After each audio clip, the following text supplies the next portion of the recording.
শুধুমাত্র আটা দিয়ে ভাইরাল নুডলসের রেসিপি শেয়ার করব। হ্যালো এভরিওয়ান, আসসালামু আলাইকুম। আজকের রেসিপি ফলো করলে আপনারা হুবহু এরকম সুন্দর নুডলস ঘরেই তৈরি করে ফেলতে পারবেন। আশা করি এই নুডলসের রেসিপিটি আপনাদের কাছে ভালো লাগবে। রেসিপিটি ভালো লাগলে প্লিজ লাইক, কমেন্ট, শেয়ার করতে ভুলবেন না। আর খুব বেশি ভালো লেগে থাকলে আমার পেজটি ফলো করে পাশে থেকে যাবেন। তো প্রথমে একটা মিক্সিং বোলে 1 কাপ নিয়ে নিচ্ছি আটা আর স্বাদ মতো দিয়ে দিচ্ছি লবণ।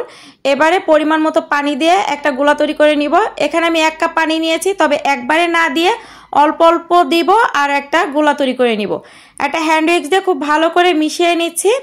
এবার বাকি যে পানিটুকু ছিল সেই পানিটুকু সম্পূর্ণ দিয়ে খুব ভালো করে এই ব্যাটারটা তৈরি করে নিচ্ছি।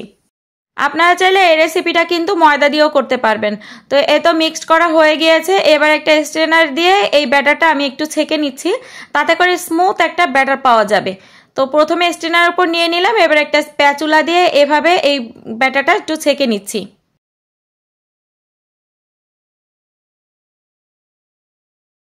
ব্যাটারটা চালা হয়ে গিয়েছে আর ব্যাটারটা দেখেন এরকম স্মুথ একটা ব্যাটার হয়েছে। এবার বাটিটা একটা সাইডে রেখে দিলাম। এখানে আমি একটা নর্মাল পানির বোতল নিয়েছি আর পানি বোতলের মুখটা ছোট্ট একটা ছিদ্র করে নিয়েছি, খুব বেশি বড় ছিদ্র করিনি। এবার একটা কাপ দিয়ে এই ব্যাটারটা আমি বোতলের ভিতরে ঢেলে নিচ্ছি। পানি বোতলের মুখের ছিদ্রটা যদি ছোট হয় তাতে করে নুডলসগুলো কিন্তু চিকন হবে, আর খুব বেশি বড় হলে নুডলসগুলো কিন্তু একটু মোটা হয়ে যাবে। একটা প্যানে আমি সামান্য কিছুটা তেল দিয়ে টিস্যু দিয়ে মুছে নিচ্ছি। যদি পুরনো প্যান হয় তাহলে এই কাজটা করবেন, নতুন প্যান হলে দরকার নাই। চুলার আঁচ লোতে রেখে এবারে এভাবে ঘুরিয়ে ঘুরিয়ে আমি নুডলসটা তৈরি করে নিচ্ছি। আর এটা কিন্তু বানাতে খুব বেশি সময় লাগে না, দেওয়ার সাথে সাথে আপনি এক প্যাচ ঘোরাতে ঘোরাতেই দেখবেন এটা কিন্তু সাথে সাথে হয়ে যায়। তো এই তো দেখতে দেখতেই আমাদের নুডলসটা কিন্তু হয়ে গিয়েছে। এবারে এটা স্প্যাচুলা দিয়ে এটা তুলে নিচ্ছি। এই নুডলসটা বানানো খুবই ইজি, এটা ঢাকনা দিয়ে ঢাকারও কোনো প্রয়োজন হয় না। তো সেম ওয়েতে আমি আরও একটা নুডলস আপনাদেরকে তৈরি করে দেখাচ্ছি। একটু খেয়াল করলে বুঝতে পারবেন যে আমি বোতলটা ঘোরাতে ঘোরাতেই কিন্তু নুডলসটা হয়ে যাচ্ছে। কিছুক্ষণের মধ্যেই দেখবেন নুডলসটা পুরো সাদা হয়ে যায়। তো এই তো হয়ে গিয়েছে এই নুডলসটা, এবার আমি তুলে নিচ্ছি। আর চুলার আঁচটা খুব বেশি জোরে রাখার কোনো প্রয়োজন নেই, লো ফ্লেম থেকে একটু বাড়িয়ে দিতে পারেন, তাতে করেই হয়ে যাবে।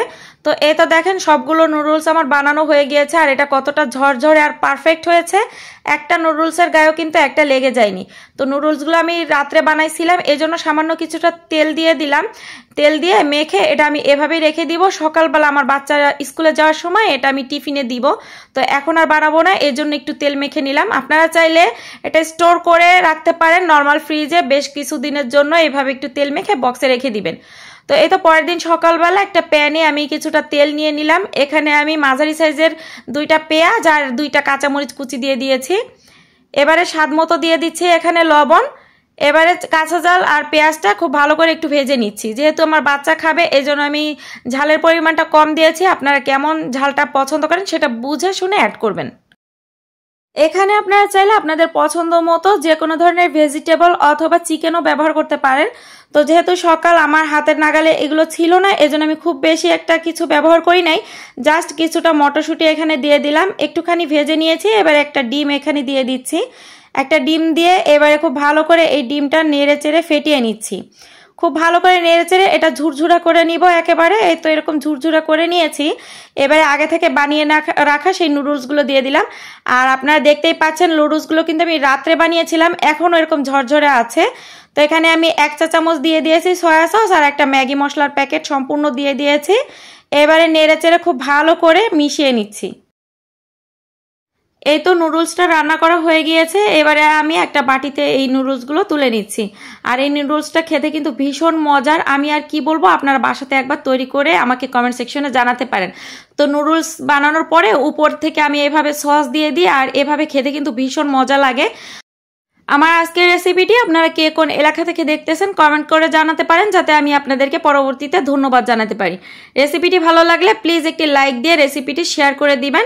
আর খুব বেশি ভালো লেগে থাকলে আমার পেজটি ফলো করে আমার পাশে থেকে যাবেন। দেখা হচ্ছে নেক্সট কোনো রেসিপি নিয়ে, ততক্ষণ সবাই ভালো থাকবেন। আজকের মতন বিদায় নিচ্ছি, টাটা, বাই বাই।